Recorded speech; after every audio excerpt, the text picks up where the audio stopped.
Now I know how you have such big forearms. Yep, it's all from this. We're not the brightest tool in the shed, but trial and error will get you a long ways. Stay tuned for laughter and learning. You might even learn a new colorful metaphor.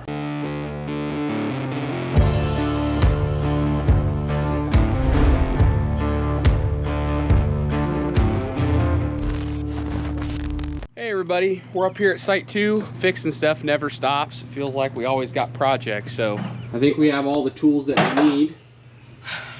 I think. I can't promise 100%, but I tried to think of everything. I even brought the adjustment tool, so we're good on that. It'll be good. Job security. Job security. All right, what are we fixing today? If you're a faithful listener, watcher, you'll know this looks familiar because the motor is bad in this one. You can hear this. What is this thing? What is this? It is the inlet machine. So it's a Kurt machine, but it runs the inlet. So listen to this. You hear that? It's not supposed to do that. When you hear it hum, it should be spinning. It's not because of the threads or the bearing or anything like that. You can spin it by hand. The motor's just shot. It's probably the capacitor, and the problem with these are they have an internal capacitor, so you can't replace it. We're just gonna take the machine out, or we're gonna take the motor out, and we're gonna replace it. Here is the motor, and because nothing is ever simple, this motor it's about that much longer than the old motor, so the end of this will probably butt right up against there. It shouldn't be a problem, but we won't know till we get it torn apart. So stay tuned for laughter and learning. You might even learn a new colorful metaphor. Okay, you want to do this. So take these two and these two, and I think that's it. Then you just throw them in the bucket.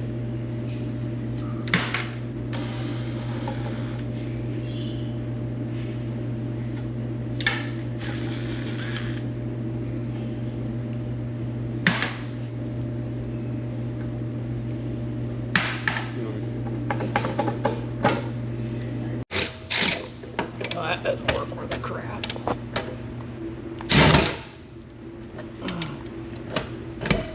Tight spaces.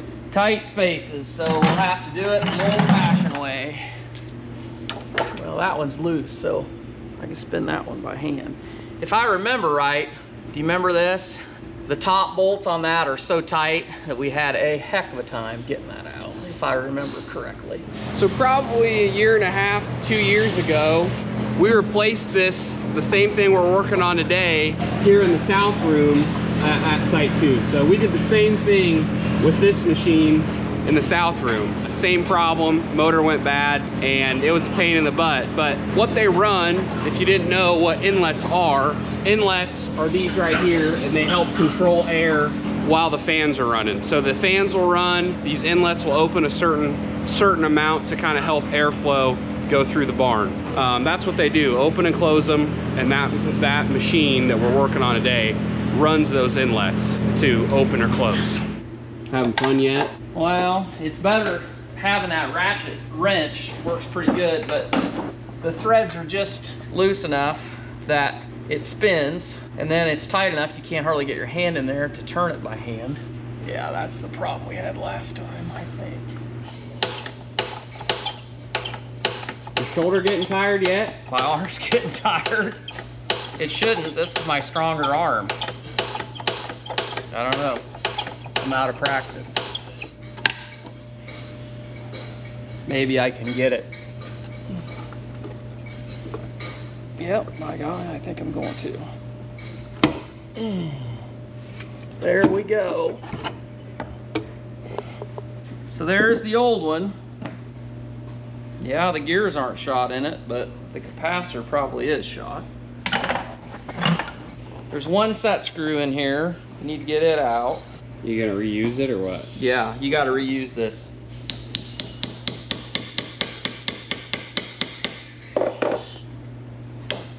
Looky there, holy cow, that was lucky. Well, I guess there's two in it. There's two, there's another one there. They didn't want it going anywhere. Do those set screws ever go bad or not? Well, the worst thing that can happen with a set screw is it gets corroded in there, and you don't get your Allen wrench down all the way, and you strip the center out. Because if you do that, no bueno. But these both broke loose pretty good, so I think we'll be all right. Throw that back in the bucket. So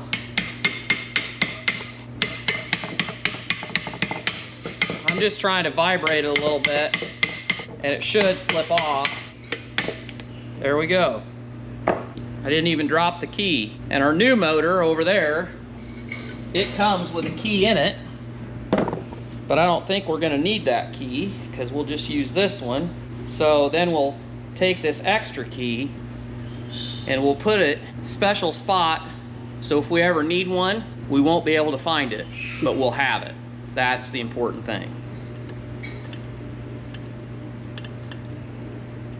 I'm just putting a little penetrating oil on these threads because if I remember the last time, the hardest part of the whole deal was getting this, holding this in there and getting the bolts started and not cross-threading them. We're gonna try to give ourselves a fighting chance to not lose our minds. Well, I mean, I don't have a lot of mind left, but to not get my blood pressure up.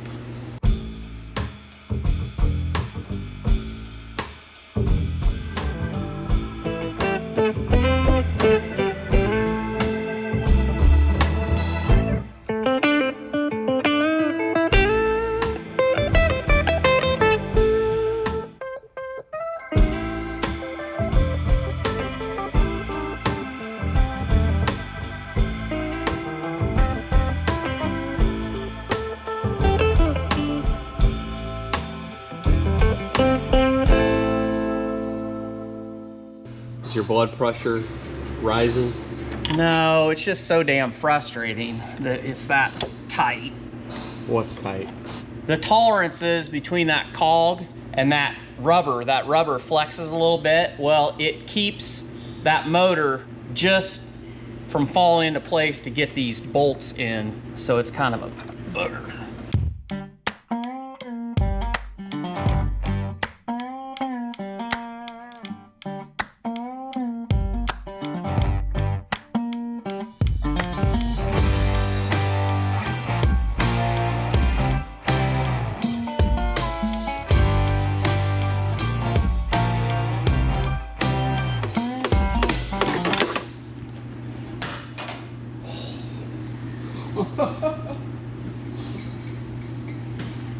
Oh, that was close. Almost went in.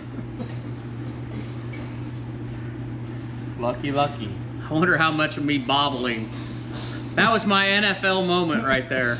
Anytime you're in a hog barn and something drops, your heart it stops, because it's like you have this moment of everything stops and the tool or the object that you dropped is like slowly just bouncing. Yes. And then you're just making sure, you're just seeing if it's gonna fall in the slats. We both just stopped right there and just watched it bounce. It's like you're in a movie when that happens. That's why we try to bring a bucket everywhere we go when we come in the hog barn, because if you don't, you risk just dropping it. But you also have stuff like that where if you fumble it and it falls out of your hand, there's about a 50% chance that that's gonna end up in the pit or stay on top of the slats. So we were lucky there. That doesn't happen very often. Usually it goes the other way. I would say that if you believe in 50-50 odds, you haven't dropped very many things in a hog building, because I feel like that it's more like about a 70-30. It's gonna go in that crack every time. Even though you actually have more surface space for it not to fall in the pit, it's almost a guarantee it's going in the pit. Some long threaded bolts right there. They are. Now I know how you have such big forearms. Yep, it's all from this.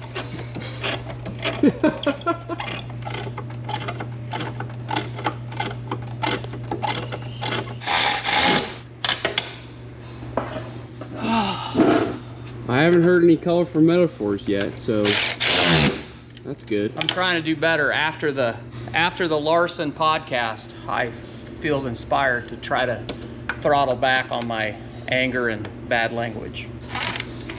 Wouldn't want to disappoint Amy. Yeah, that was a lot quicker than the other one. I remember the other one taking hours. We screwed a lot of stuff up on the other one, learning. We didn't remember it all, but we remembered both of it. Most of it, anyway. Now if I can just get the plug on. Yep. There we go. Come on, Clark, turn it on. Oh, I don't think I've got the machine on. Yeah. Let me put it on manual open. What Dad was talking about the Larsons is we just had them on our podcast, our podcast called Barn Talk. We had Amy Larson and Duggo Larson. If you guys watch Larson Farms, had a great conversation with them in the barn last week. We got that out on YouTube. We had Amy on, and she's just like the most God-fearing woman, like just down to earth, just brings like a really great warmth presence, so you really don't want to like cuss in front of her. So we didn't cuss. We refrained from cussing on the podcast, and we got a few people that commented and were like, hey, I could get used to you guys not cussing on the podcast, so we might have to just tone back our cussing a little bit on the podcast because we keep it real. But feel free to check that out if you want to listen to the conversation we had with them. It was one of our best episodes, I think. So those are some really great people.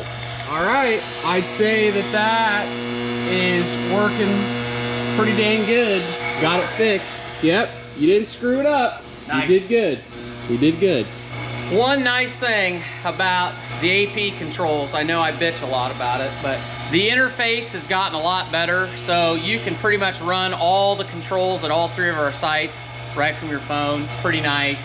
Sometimes it's a little glitchy, but like right here, if I would have had my phone in my pocket, you could just sit there and run it right off your phone rather than running back to the deal. So that's pretty nice. All right, so successful day, or successful first task of fixing. So now we're gonna head up to my site and we're gonna check in on my generator and make sure that it's running, because this time of year, it being really hot, you gotta make sure that your generator is firing off on all cylinders, because the worst thing that you could ever have happen is somehow the power goes out but your generator doesn't kick on and it gets too hot and you end up killing a barn of pigs. We don't want that. We don't want to risk it. So we're gonna check our generator as well. But off to a great start. Great first task. Knock it right off the list. Went a lot better than last time we did one of those, so can't beat that. Always improving around here. We're not the brightest tool in the shed, but trial and error will get you a long ways. We're gonna be coming back up here later today because we got pigs coming around 2:30, 3 o'clock. I want to just show you the pigs that arrived here not too long ago. We got some really cool looking pigs. We got some all black pigs, some orange spotted pigs. That's that Duroc that you see. These pigs come from Nebraska, a Nebraskan sow unit. Anytime when you get all black pigs, it's really cool because it's unique and you don't see it all the time. We love getting them in. We love seeing all the different colors. I think the pork industry is definitely moving to want to have more fat involved with the pork products. I think people are realizing fat is flavor, especially when it comes to pork. The genetics that we have, that we raise, they're Duroc York Landrace cross. So it's a 3-breed pork, specifically in Japan. I know that people go nuts for 3-breed pork. That's exactly what they want. Duroc York Landrace cross, that's the genetics we use on our farm, and we think that it gives off a damn good flavor profile, gives enough fat, but also makes it an efficient pig to grow. Really great looking pigs. They have a little bit of a cough right now. I can hear, you can kind of probably hear it too, but we haven't lost any pigs, so I think they're doing all right, but it's definitely something that we'll want to monitor moving forward, just in case it does, you know, you don't want it to turn into something worse. But really cool group of pigs. Love the different colors. That's also a really cool looking pig there. If I got to choose a second favorite color of pig, it'd be that one right there. That orange spotted, black spotted pig. So I'd rank all black pigs #1. I think they're the coolest. They look the most clean. They're just badass. They look like a pig in a tuxedo. You know, they just look stylish. #2 would be that orange pig with the black spots. I think that's pretty sweet too. So kind of look like a tiger pig, a cheetah pig, something like that. But really cool. And you know, as we've been raising pigs over the years, genetics have changed. And you know, it used to be all we had was white pigs. You know, everything would be looking white and the same. But having this color introduced and changing genetics, I think is a good thing. And I think that's what the consumer wants. So anyway, let's move on to getting some more stuff done. Well, what do you think? How'd that go for you? Went way better than last time, and now then, we have the perfect white elephant gift. We'll just box this up and put it on the shelf for Christmas and give it to someone we love. What are we doing now? Well, both of these generators are set to run, like to exercise every week, but we're never up here when this one is set to exercise. In fact, I can't remember exactly when it's supposed to exercise. We gotta make sure, I think it's dead, to be honest. Well, the fact it's not turning on is not a good sign. Yeah, deader than a hammer, so I have to go on the other side. Nothing looks amiss except for the coon shit on top of the battery, so I don't know. We'll have to see what, oh well, that's probably why, right there. That wire. Coon probably chewed the wire. Yep. So we just need to take that off and replace that fitting, because that goes to the trickle charger for the battery. And then maybe the battery's charged, maybe it's not. I'll bring my jumper cables up. I forgot them. Can you believe that? From the time you and I talked till I showed up, I forgot the jumper cables. Dad's gonna go run and get the jumper cables, but again, why it's so important to make sure this is running is because when it's hot and the power goes out, if it ever would go out, doesn't ever happen, but if it were to happen, gotta make sure this puppy can run, because if it can't, then you run the risk of doing a lot of damage, and pigs could end up dying and suffocating because they don't have enough ventilation because the fans stop working. Especially when you have solid-sided barns like we do. Dad's site one, it's a natural barn, so it's got natural curtains and tunnel curtains, but his site two and my site, the walls are sided, solid sided, and then we have a lot more big fans, inlets, and this tunnel curtain at the end here that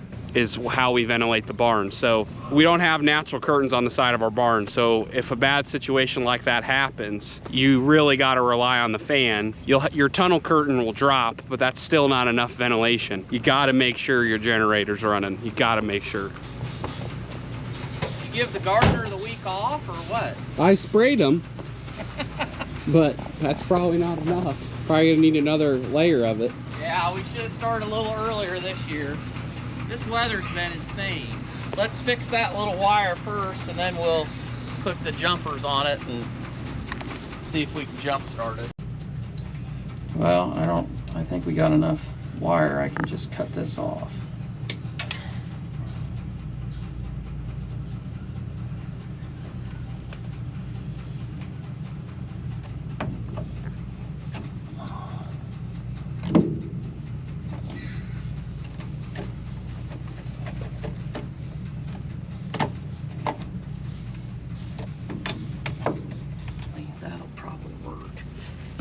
Fit on there.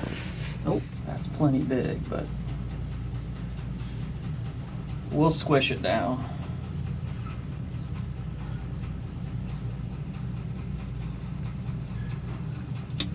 Whoops.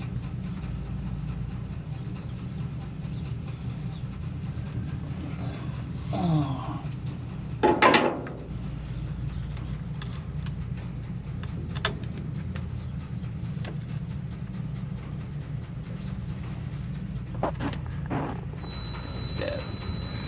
That is a hammer? Yeah. So we'll jump it.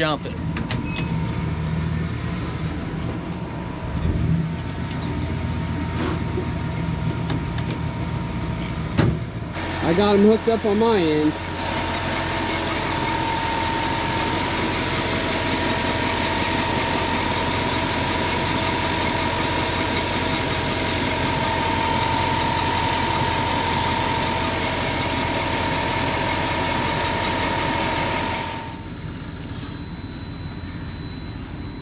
It's gonna take a little more. The battery must be dead. Fuel level low warning. Oh. Check the fuel. No, it's full. But this wire's eating off. Well, geez, we might need some rat bait inside the generator, probably. Yeah, it looks like it. Need to just bring my 12 gauge up here, I guess, or my 22, and open the door every once in a while and see if there's a coon in here. How the hell would they even get in there? What, coons? Yeah. Oh, it's more the mice. A mouse ate that off, but... Check and see if there's any mice. Now, if there's a coon in there... There's not a coon in there. Could be a rat, though. Squirrel? Could be a squirrel, could be a rat. Whoa! Oh, No? there ain't shit in there. Doesn't looks all right. Doesn't look like there's anything down in there. Damn. The magic moment. Well, it's been sitting there. If this isn't it, the battery shots. I could bring my charger up and try it, I guess. No dice. Damn it. New battery, huh? Yeah, I guess. God dang it, with the charger on it, it should... I don't understand that.